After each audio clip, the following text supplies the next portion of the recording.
شعر کے پہلے مصرع میں احسان دانش کیا کہتے ہیں؟ وہ عرض کرتے ہیں کہ اللہ تعالیٰ نے اپنے محبوب کو دو عالم کے لیے مددگار بنا کر بھیجا، یعنی دنیا اور آخرت کے لیے مددگار بنا کر بھیجا۔ آپ نے دنیا میں غریبوں، یتیموں اور مسکینوں کی مدد فرمائی، اور آخرت میں آپ صلی اللہ علیہ وآلہ وسلم اپنے پریشان چاہنے والوں کی مدد فرمائیں گے۔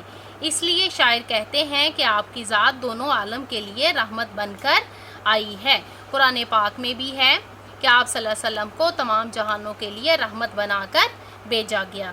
اب دوسرے مصرع میں شاعر کیا کہتے ہیں؟ وہ کہتے ہیں کہ اللہ نے اپنی مخلوق کی زبانی اپنے محبوب کو الامین کے لقب سے نوازا، جس سے مراد لوگوں کی امانتوں کی حفاظت کرنے والے ہیں، جیسا کہ آپ صلی اللہ علیہ وآلہ وسلم نے ہجرت کے موقع پر حضرت علی کو اپنے بستر پر سلایا اور فرمایا کہ صبح کو لوگوں کی امانتیں واپس کر کے مدینہ چلے آنا۔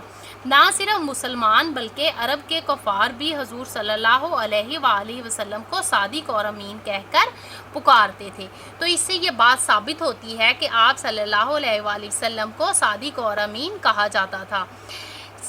پہلے مصرع میں شاعر کیا کہہ رہے ہیں کہ آپ صلی اللہ علیہ وسلم کو دونوں جہانوں کے لیے مدد کرنے والا بنا کر بھیجا، اور دوسرے مصرع میں وہ آپ صلی اللہ علیہ وسلم کو امانت دار کہہ رہے ہیں، امانت دار اور لوگوں کے غم تکلیف کو ختم کرنے والے۔